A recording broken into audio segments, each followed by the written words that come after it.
The essence of the inscriptions is basically to tell people how to conduct their lives. The very first one, the way it starts, most of the inscriptions start is Devanam Piya Piyadasi Laja Evam Aha. In this area, it's described as Laja. In several other places, in Bihar and others, it's shown as Raja. So the variations, the Prakrit, the variations of the letters are there for the local regions. This is because the Buddhists and the Jains told their followers not to use Sanskrit because only scholars can understand Sanskrit, and you should only use Prakrit so that the general public can understand.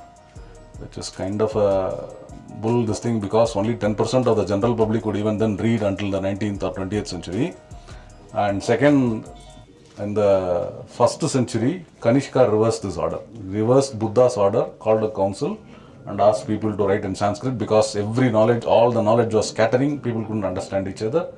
The Jains did the same thing at the Vallabhi Sangam, about the 4th century. So both the Jains and the Buddhists started writing in Sanskrit much later, which nobody tells us.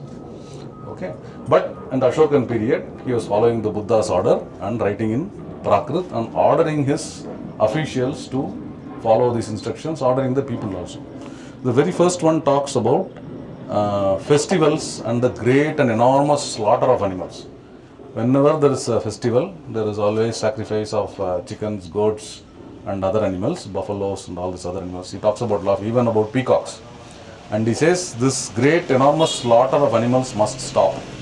Festival should not, and he says even in the king's palace, that is his own palace, for every festival, lots of animals were slaughtered and served as meat. But from now onwards, throughout the year, not a single animal will be harmed except on one festival when 3 peacocks will be killed. Even that exception also he gives.